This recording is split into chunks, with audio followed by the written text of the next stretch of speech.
Hello, my lovely friends. Welcome back to my kitchen.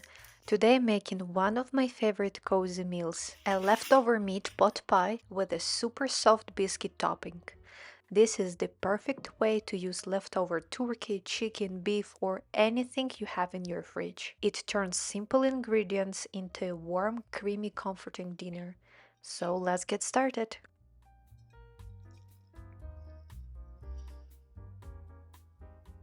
We will begin with the filling. In my bowl, I already have 500 grams of leftover meat.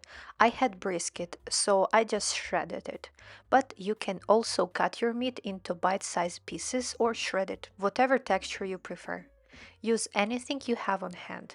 My favorite version are with leftover turkey or chicken. Now we need to prepare the gelatin. Measure out 5 grams, which is about 2 teaspoons. Sprinkle it evenly over a small amount of cold water, just enough to moisten all the granules. Give it a gentle stir and then set it aside to absorb the water and soften. Next, we are going to prep the fresh vegetables. Take one stalk of celery, one medium carrot, and one small onion or half of the large one. Give everything a good rinse, then peel the carrots and remove the ends.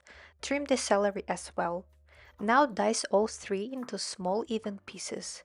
Not too tiny but small enough so they cook quickly and blend smoothly into the filling, just as you see me doing in the video. Now set your diced vegetables aside and we will start building the base for our filling. In a large Dutch oven, add 4 tablespoons of butter and half a cup of flour.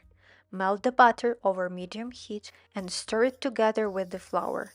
Cook this mixture for a minute or two, just until it starts to turn slightly golden. This gives the sauce a deeper, richer flavor. Once it's ready, add in your vegetables.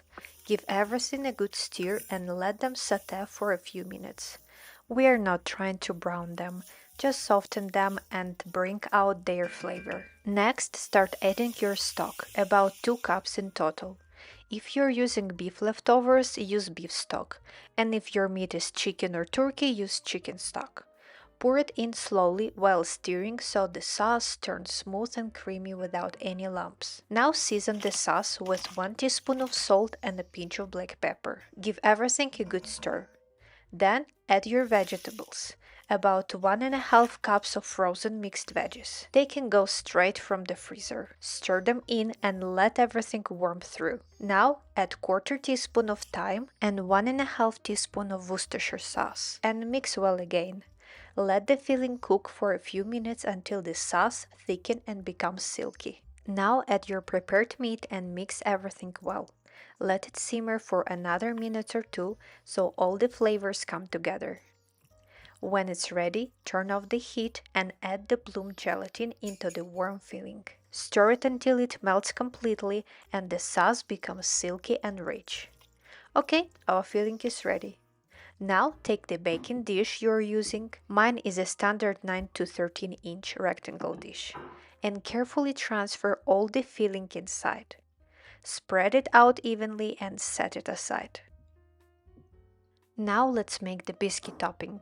In a mixing bowl, add 2 cups of all-purpose flour, 2 tablespoons of sugar, 1 tablespoon of baking powder, and 1½ teaspoons of salt. Give everything a quick whisk to combine the dry ingredients. Next, take 16 tablespoons of cold butter, that's 2 sticks, cut it into small cubes and add it to the dry mixture.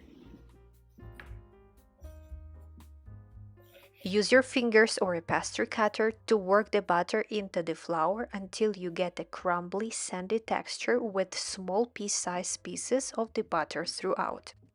Now pour in 1 cup of cold buttermilk or kefir and gently mix it until the dough comes together. The dough will be very sticky. That's exactly how it should be. Instead of rolling it out, use a cookie scoop or a tablespoon to drop little mounds of biscuit dough all over the top of your prepared filling. Place them one by one across the surface, leaving a little space between each scoop. They don't need to touch or be perfect. As they bake, they will puff up and spread slightly, creating that beautiful rustic biscuit topping.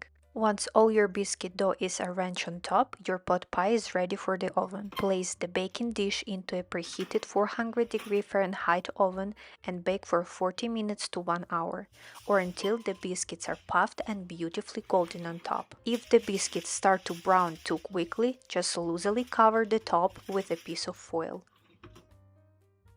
You should see the filling bubbling gently around the edges. That's the perfect sign it's done. When the pot pie is ready, take it out of the oven and let it rest for 15 to 30 minutes. This helps the sauce thicken and makes it much easier to serve without everything running out. And that's it, your pot pie is ready. If you try this recipe, let me know in the comments. And don't forget to give the video a thumbs up and subscribe for more recipes. Thank you so much for watching, and I will see you in the next video. Bye bye!